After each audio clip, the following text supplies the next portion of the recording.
Assalamualaikum warahmatullahi wabarakatuh. Ketemu lagi bareng saya Indra Rahmawati di Oke, obrolan kita, obrolan inspirasi.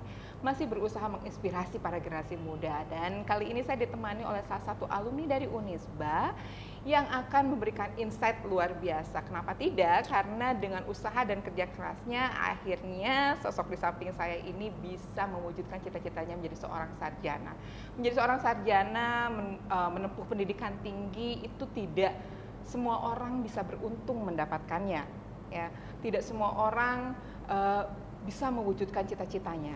Tapi ternyata mendapatkan pendidikan tinggi sarjana itu tidak melulu terkait dengan harus punya banyak uang. Ya, di samping saya ada Kang Ahmad Faisal yang akan memberikan inspirasi gimana sih dari seorang satpam akhirnya bisa jadi seorang sarjana. Assalamualaikum Kang Ahmad. Waalaikumsalam warahmatullahi wabarakatuh. Panggilnya apa nih, Ahmad atau Faisal? Bebas sih, tapi kalau biasanya mah dipanggil Faisal aja. Panggilnya Faisal, nggak Faiz kan? Baik, Faisal. Barengan ya. Oke, Faisal ya, Faisal ini dari fakultas? Saya dari Fakultas Tarbiyah dan Keguruan, Prodi Pendidikan Agama Islam. Prodi Pendidikan Agama Islam ya. Jadi abis ini jadi guru dong? Maunya jadi dosen, Bu. Jauhnya jadi dosen ya, sekali lagi, sekolah lagi ya, ambil magister insya Allah ya, dimana ada kesungguhan di situ, ada jalannya. Kalau orang Sunda bilang cingkaracak ninggang batu laun-laun jadi legok, dengan usaha keras kita pasti bisa. Nih boleh cerita nggak sih, saya dengar kalau Kang Faisal ini profesinya awalnya adalah satpam. Betul. Satpam di Unisba? Iya, di Unisba. Oke. Jadi gimana nih kok bisa akhirnya bisa masuk beasiswa full? Alhamdulillah. Masya Allah. Beasiswa dari awal sampai masuk sampai? Dari awal beasiswa hafalan Quran. Hafalan Quran. Memang basicnya sudah hafal? Enggak. Berapa lama? Apanya? Ngafalinnya gitu? Ngafalinnya kurang lebih 3 bulan, kurang. 30 juz? Enggak. Berapa juz? Kurang dari 5 lah. Kurang dari 5. Masya Allah lah ya, 3 bulan juga kurang dari 5. Saya beberapa tahun usaha tenepi-nepi. Ya kalau misalnya Kang Faisal nih, apa sih yang awalnya kan ketika lulus SMA kerja nih, ambil profesi jadi security ya. Kalau saya insecurity, kalau beliau security. Nah ketika kerja jadi satpam, terus tiba-tiba kenapa jadi pengen kuliah gitu? Pertama sebelumnya terima kasih ya udah mengizinkan Faisal juga untuk bisa ya sharing sedikitnya. Nah kenapa saya yang tadinya menjabat sebagai anggota satpam dan alhamdulillah sudah sarjana sekarang, alhamdulillah qadarullah karena izin Allah. Nah waktu itu saya masuk kepada anggota satpam ini tepatnya tahun 2017. Bulannya bulan Agustus, kalau tanggalnya saya lupa lagi. Bulan Agustus 2017 saya masuk kepada PT Cadas namanya, yang di bawah direktur dari Pak Agus Hamzah.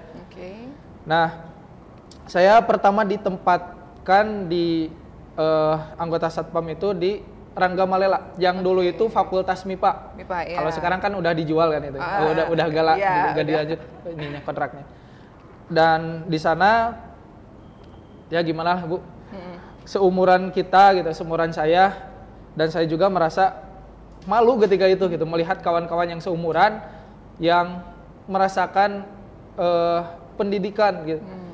Dan ketika itu ya beberapa bulan melihat dari kegiatan teman-teman dari mahasiswa tersebut, tiba-tiba ada keinginan gitu kepada diri Faisal untuk bisa melanjutkan perkuliahan.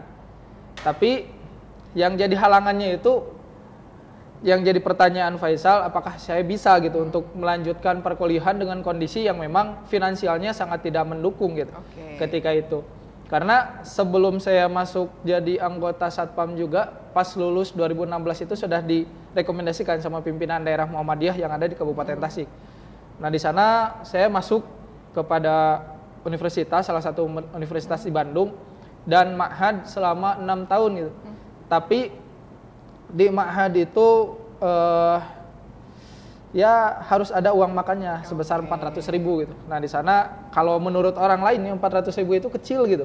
Tapi menurut Faisal, keluarga Faisal, 400.000 itu luar biasa gitu. Harus ada yang dikorbankan dulu gitu.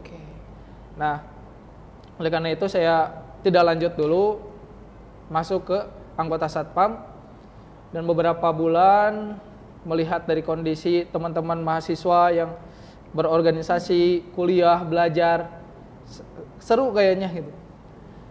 Nah, di sana Faisal sendiri ingat juga di ayat Al-Quran yang mana kata Allah, la yughayyiru ma biqaumin hatta la yughayyiru ma bi anfusihim, kata Allah.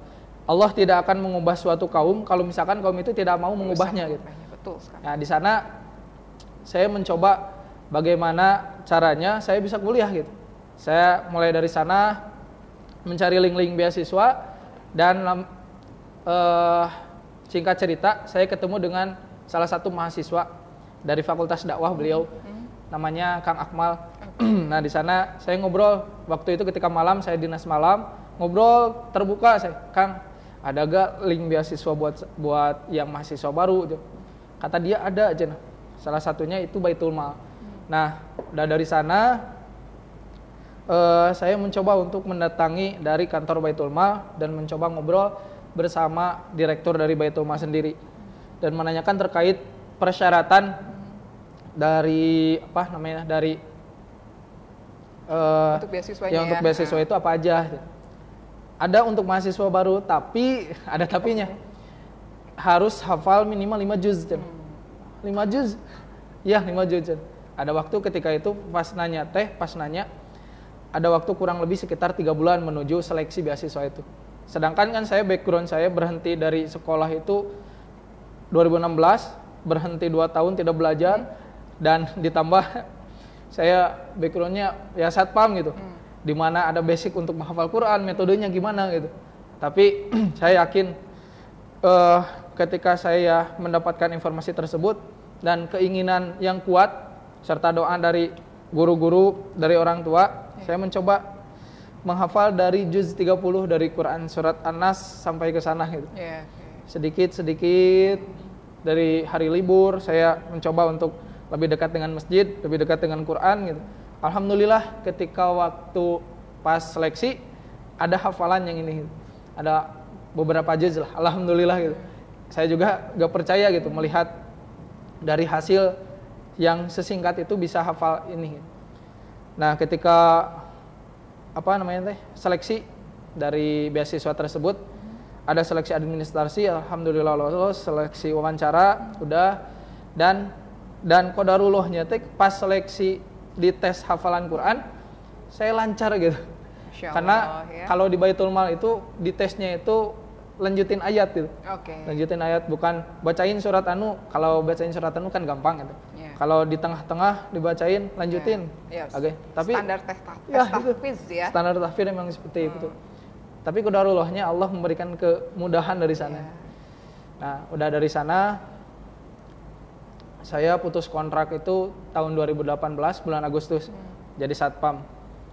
Ya karena tadinya pengen lanjut dulu jadi Satpam sambil mengumpulkan untuk bekal nanti pas masuk kuliah. Cuman dari pihak Satpamnya tahu bahwasanya Faisal mau kuliah gitu. Nah, di sana ya udah tidak dilanjutin. Ya udah dari sana pulanglah saya menunggu hasil beasiswa, seleksi, sama ya berdiam dirilah di kampung gitu. Di sana selama di kampung kebanyakan saya diamnya di masjid gitu. Ya kalau lanjutin ngafalinnya ya. Ya, alhamdulillah. Nah, ketika itu mungkin keberkahan percikan keberkahan dari masjid, keberkahan dari Quran, yang waktu seleksi itu banyak mahasiswa, banyak teman-teman Faisal yang hafalannya luar biasa gitu. Ada yang 30, 15, 10 juz, banyak sekali.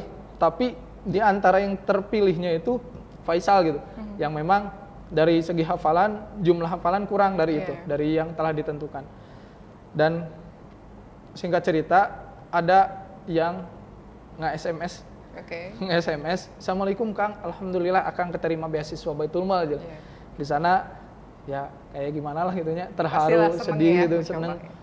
Saya waktu pas nerima SMS itu, saya langsung samperin orang tua Faisal, Mah, Pak, nih buktinya gitu. Meskipun Faisal gak punya, bapak ya ibu gak punya uang, tapi tadi yang Faisal yakini bahwasanya kalau misalkan ingin menolong agama Allah nih, mah Pak, hasilnya nih diterima beasiswanya. Alhamdulillah. Udah dapat info itu, orang tua bingung lagi gitu. Kenapa bingung? Karena biaya untuk sehari-hari nanti sama siapa, cina. Terus tinggal mau di mana aja. Kata Faisal teh, mah Pak, Faisal mah gak butuh uang dari mamah yang bapak sama bapak. Faisal yang dibutuhkan itu hanya satu, doa itu. Karena menurut ya Murabi Faisal, Ustadz Faisal, bahwasanya kamu keluar dari rumah, mau kerja, mau apapun itu, mau belajar, orang tua bilang, seperti ibu bilang, mangga didoakan, anggukannya saja udah memberikan kemudahan kepada kita gitu. Nah di sana saya yakin, berangkat saya ke sini ke Bandung. Awal di Bandung saya di tempat paman dulu, pas ospek saya singkat cerita diam di Masjid Al-Asari. Di Masjid Al-Asari pas mulai ospek sampai menjelang Covid. Bukan menjelang, pas Covid meningkat. Nah udah di sana ya kurang lebih di masjid itu 2 tahun di Masjid Al-Asari. Udah dari sana ya pulang lagi karena disuruh gak boleh ada yang tinggal di masjid gitu. Dan bingung juga ini karena pas Covid kan apa namanya yang perkuliahan itu semuanya pakai online. Ya, uang kaliku ya ini benar-benar. Keuangannya ini dari mana aja. Usahanya kerja kerasnya luar biasa banget ya. Terus itu kemarin online gimana nih? Ya ya pas waktu di kampung mah saya minta ke orang tua gitu untuk biayanya. Tapi udah Idul Fitri kalau gak salah ada info untuk di masjid, lowongan di masjid takmir lah. Cuman kalau di sana dikasih kayak buat bekal buat makan. Saya coba ke sana. Alhamdulillah. Ya, sampai sekarang saya di masjid itu, di masjid komplek. Gitu. Dan sampai sekarang masih ini ya di masjid masih mengabdi gitu ya. Hafalannya sekarang udah nambah belum? Alhamdulillah. Masya Allah ya. Jadi ternyata nggak punya uang ya, dalam artian orang tua belum bisa membiayai ataupun misalnya tidak mendapatkan beasiswa dari pemerintah, masih banyak jalan menuju Roma ya ketika kita memang ingin berusaha ya. Jadi yang penting itu memang Allah itu kan mengatakan bahwa kita yang harus berusaha ya, kita ini harus bekerja keras ya. Betul, hasil mah kumaha Allah nanti gitu ya. Betul, mungkin yang Faisal rasakan seperti itu. Nah kira-kira nih pesan-pesan Faisal kalau misalnya buat teman-teman yang ada terhambat secara ekonomi gitu ya seperti Faisal tapi ingin terus melanjutkan dan mewujudkan cita-citanya, apa nih kira-kira? Kalau dari Faisal ya, pertama mungkin mohon maaf bukannya berarti saya berbicara seperti menggurui gitu ya. Cuman pengalaman. Pak guru sekarang. Cuma pengalaman. Amin. Pengalaman bahwasannya kalau misalkan semua orang kan berhak untuk mempunyai cita-cita gitu. Betul. Harus malahan, harus mempunyai cita-cita, mempunyai keinginan dan mempunyai mimpi gitu. Tapi yang menentukan mimpi kita, cita-cita kita apakah bisa terwujud atau enggak, bisa terrealisasi atau enggak, itu dari kita sendiri gitu. Apakah kita mau menggapai cita-cita yang kita inginkan itu dengan susah payah atau enggak gitu.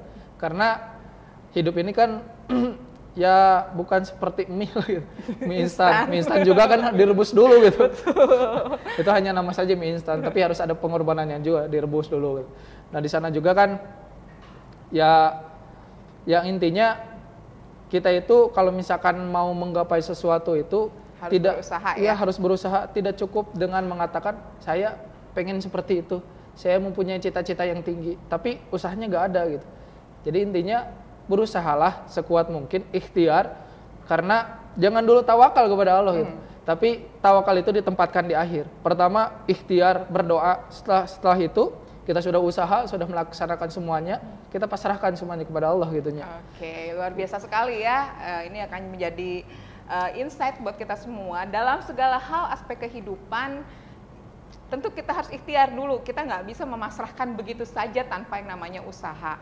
Jadi ketika punya cita-cita, walaupun katanya inna amalu biniyah, ya segala sesuatu itu tergantung dengan niatnya, tapi niat itu tidak akan jadi apa-apa kalau tidak ada action. Action is important gitu ya. Sesuatu itu memang harus dilandasi dengan action. Mudah-mudahan cita-citanya terwujud, bisa melanjutkan S2, kemudian jadi dosen ya. Amin ya. Kita akan ketemu lagi di Oke berikutnya, obrolan kita, obrolan inspirasi. Terima kasih Kang Faisal.